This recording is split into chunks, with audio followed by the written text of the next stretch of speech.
everybody, we are back. I gotta mention this, coming up tomorrow night on this show, Olympic speed skating gold medalist Apollo Anton Ono is gonna be on the program. Very cool to have him. From CNN, Paul Azan will be here, and musical guest Dashboard Confessional, so watch that show. That's gonna be a good one. Folks, my next guest has appeared in numerous films, including Waiting for Guffman and Best in Show. Currently, you can see him in the Oscar-nominated film Gosford Park, a film which he conceived. Please welcome Bob Balaban.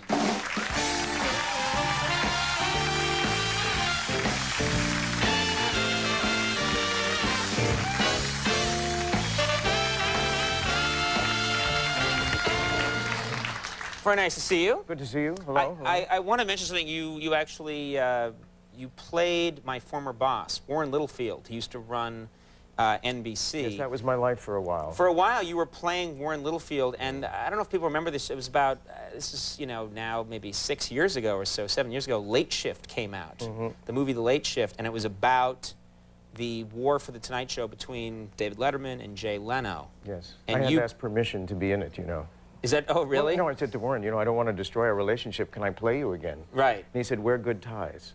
Okay, so you did. It's okay, yeah. And things, everyone said it was a fairly accurate representation of what happened, except I got to ask you, the actor, they got an actor to play Jay Leno. He wouldn't do it somehow. Jay Leno refused to play himself. Yeah, in the movie. Like, no, I'm not going to do it.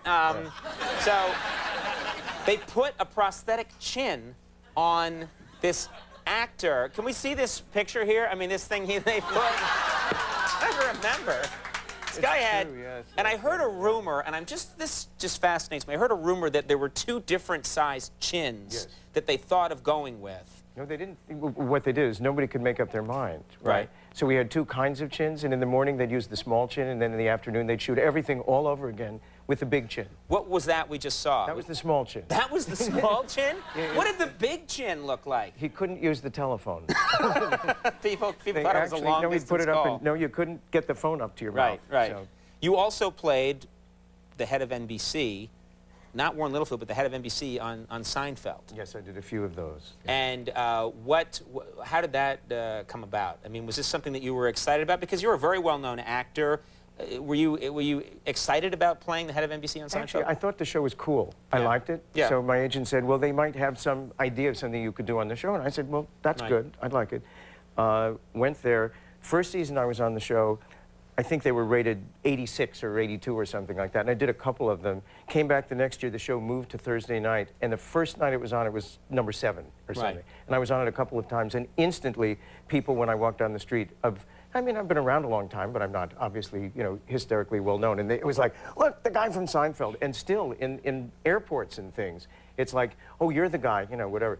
But in the second season, my character, at the end of my arc, they had this brilliant idea, and they came to me and they said, we have this idea for your last episode that you're going to do. Elaine is going to fall madly in love with you. You're going to sleep with her, and she's going to have her first orgasm. And that was what was my character. I thought, and you were happy. For the rest of my life, it will say on my tombstone, Elaine, first orgasm. You know what I mean? Right. This is what people are going to know you for in airports. Well, they watch the show over and over and over again. It could be subtly ingrained in the hearts of everybody. Right. So I show up about a week before, and they said, well, we've had a slight change. Instead of this thing happening, you're going to go on a Greenpeace expedition. Elaine rejects you, and you're going to get eaten by a whale.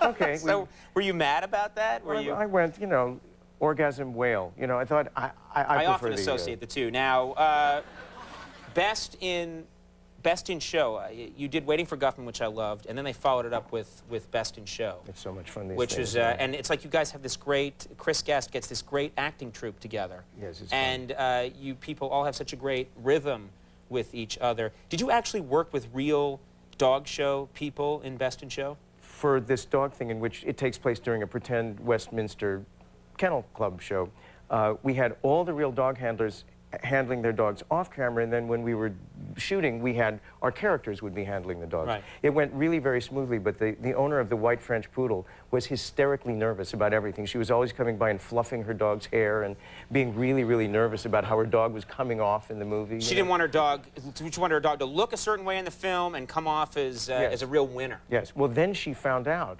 that her dog was not going to win at the end of the show, which she somehow had avoided reading this. We don't have a script, we have a little outline that happens. Right. And she found out her dog was losing and quit.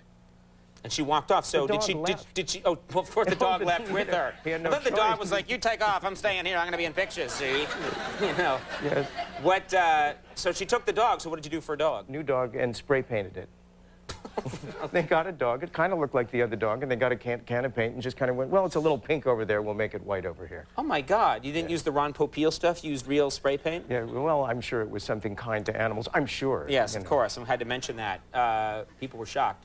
Let's talk about Gosford Park. 7 Academy Award nominations. Oh, God. That's got to be exciting.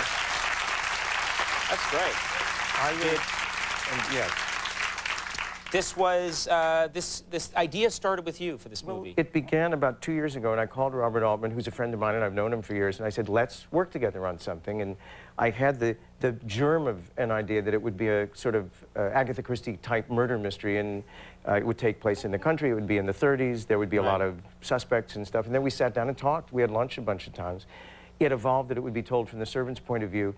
We hired a writer friend of mine. I mean, this guy was fantastic. Julian Fellows did a brilliant job. He was sitting in London being an actor and kind of writing a few things, and now he's got nominated for, you know, for best screenplay. It's just fantastic, and he did a great job. There's a scene, your character is is the classic fish out of water in this story. You're a Hollywood producer who's come to this English manor in the 30s, and you go actually out on a pheasant hunt with the rest of the party, and there's a great scene where you're sitting, you don't want anything to do with this, you're sitting off to the side, people are shooting pheasants, and actually there are pheasants falling near you. Are those real pheasants? I don't know how these things work. Were they really shooting pheasants? Well, you can't shoot pheasants in May, which is when our movie was shooting the pheasant hunt. You're not allowed to. It's England, and they care about these things enormously. And so we had a pheasant hunt in February, when you are allowed to hunt pheasants, and we could only take pictures of the sky. So we had a day of dailies. It was just a blue sky and a lot of birds running by and biting the dust, you know, over and over and over again. But it was a pheasant hunt, and that's what they do. And we had the pictures. Then they put little hair nets around the pheasants to hold them together and put them in the deep freeze for about 3 months. And then we went out shooting pheasants, which meant there were a lot of people standing on ladders throwing pheasants at us. So you're just sitting there in that scene, and people are on ladders hurling frozen dead pheasants at you. They were semi-defrosted, actually. And it was really confusing for the dogs because they had a lot of hunting dogs to add a little character. So they'd start throwing these pheasants, some of which were kind of hard and dangerous, actually. If they hit you, it wasn't a great thing. Yeah. And the dogs would rush up to it, and they'd sniff around, and some of them were so stupid they couldn't figure out that the birds were, like, frozen and they shouldn't, you know, eat these birds. And then other ones were very happy. They would eat them and drag them off, and some of them rejected them, you know, completely. It's a hilarious character. Thank you. And it's anyone who Robert Altman was actually up there on a he was throwing them ladder. too? By the end, it got a little excessive, and people were just raining pheasants down at us. Just trying to whip a frozen dead bird at your head. Yes. That's the job I would want on a movie set. Gosford Park. It's in theaters now, and I have a feeling a lot of people are going to be seeing that. Well, I hope so. Thank you. you. Hey, best of luck to you. Good to see you guys. Bob Balaban, everyone. We'll be right back. Greg Behrendt is here. Stick around.